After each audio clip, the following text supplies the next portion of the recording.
Right now, I don't know whether to turn left, right, or center. Yes, my people. I am here trying to put my playing 11 together for the first T20 game against England a little later on today. But I am finding it very difficult. Yes. And it's not because I'm saying, the players are so great that I don't know who to put in or who to leave out. It's because of how the squad is made up, right? We have quite a few all-rounders in the team. Quite a few all-rounders. So it's not as straightforward as I would like it. But we have quite a few all-rounders. And then coming out of the ODI series, a few of the specialist batsmen, they didn't perform as well as you would like. But then again, it's a different format. So you don't necessarily want to hang the ODI series over their head. So it's really, really tricky, right? But you know how I do my thing. I'm still going to go ahead, stick my neck out, and give you my playing 11.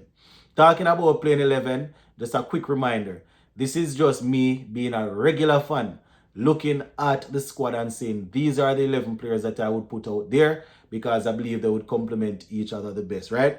So this is not me predicting or guessing the playing 11 that West Indies will put out. This is just me doing looking at my 11. Now, when you disagree with my playing 11, not if, don't just ask me, don't just say this man should play, that man should play. Right? If we look at it that way, then everybody in the squad should play. Make sure you go ahead and give me your playing 11 so that I can look at it and say, yeah, man, I probably could work with this playing 11 over my playing 11. Or I can look and say, this is a better setup, All right, so let me just quickly remind you of the squad that we have to go up against England. So we have Shea Hope, Johnson Charles, Raston Chase, Matthew Ford, Shimran Hetmeyer, Jason Holder, Akil Hussein, Alzari Joseph, Brandon King, the vice captain, Evan Lewis, Goody Kishmoti, Ravman Powell, Andre Russell, Sheffield Rutherford, and Romario Shepherd. So that's the playing 11, the squad. Okay, so Brandon King, the vice captain, he opens, and we're going with Evan Lewis. Yes. Evan Lewis didn't do much in the ODI series, as I said earlier. Brandon King, he recently got a half century, but both openers didn't do too well in the ODI series. But I said it, I don't want to hang the ODI series over their head. So we're going to go with those two.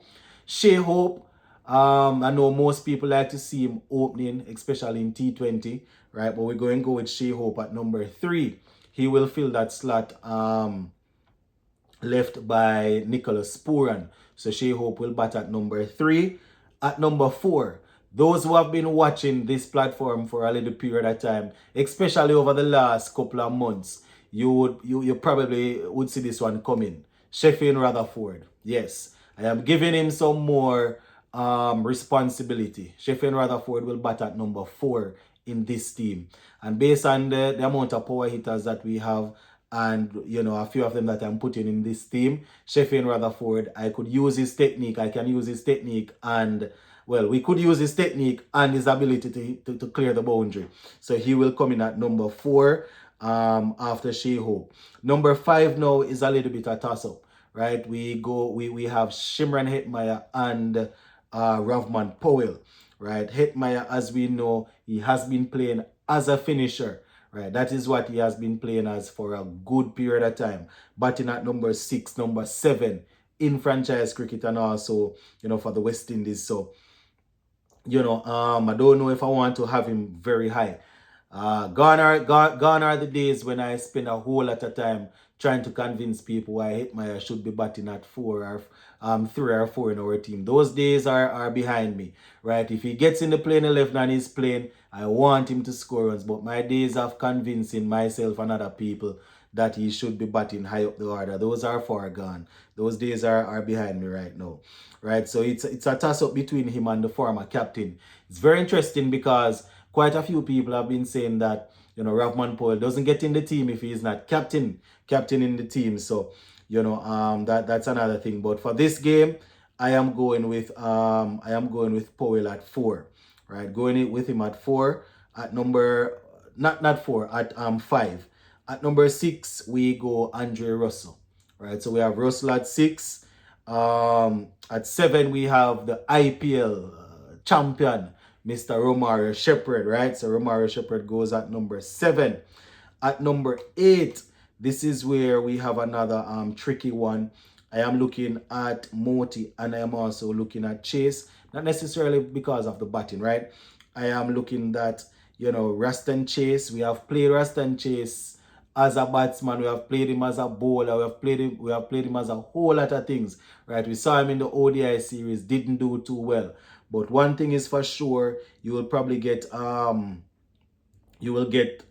overs out of him, or 3 overs, whatever overs the captain wants from him. He's usually economical. So, we'll probably have him in there as one of the spinners, right? I saw where somebody posted last night that there are some issues with Hussein. I haven't seen anything official, so I still have him in the squad, still have him there, right? But we will wait and see. So we'll go Chase, we go Ford, we go Hussein and Alzari. So that's the playing 11 that I am working with, my viewers and subscribers. Very, very tricky one here. You understand? As I said, my regular viewers know this. I don't like to pop my team with a lot of all-rounders. And that's what's happening here, right? Because we have Ford, Chase is an all-rounder, Shepherd is an all-rounder, Russ is an all-rounder. But based on how the squad is set up, I think I have to work it like that. So that's the playing 11 that I'm working with for the first game. We go Brandon King, as I said earlier, Lewis, Shea Hope, Rutherford, Powell, Russell Shepherd, Chase, Ford, Hussein, and Alzari, right? Matthew Ford, he really took some beating in the ODI series recently, but it would be between him and Jason. And right now I am leaning towards Ford. The thing is, if we play both, we can play both Powell and Hetty, but if we play both of them, then that means we wouldn't have that 6th bowler that we have been looking for. Remember, we've spent the last year or so talking about the team wanting a 6th bowler, right? So now we would have Alzari, Hussein, if we're going Ford, whoever else we're going, right? So we have Alzari, Hussein, Ford, Chase, Shepherd, and Russell. That's 6, right? And I have Moti there. So, if Hussein is not available, then definitely Moti would be that left arm option. I have always had Moti and Hussein in my T20 team, right? Even though they are 2 left-handers, but for right now, I'm going to play one of them. And, as I said, I can utilize Chase, his ability to bowl some economical overs. Not looking at his batting right now, just looking at it for the bowling. So those are the players that I am working with. If we play both Powell and Hetty trying to get an extra batter in there, then we would cut down to 5 bowlers, right? Because we're not gonna bowl Ravman Powell and we're not gonna bowl Sheffield Rutherford. So that would cut us down to 5, right? So that is the situation that we're left with. But I did a lot of mental gymnastics to try and put this team together. This is probably going to be one of my worst playing 11 that I have put together in a little while. But let me know. Also, remember, we're going to be live during the game. So make sure you come out and watch and talk as we pre the game. Big up.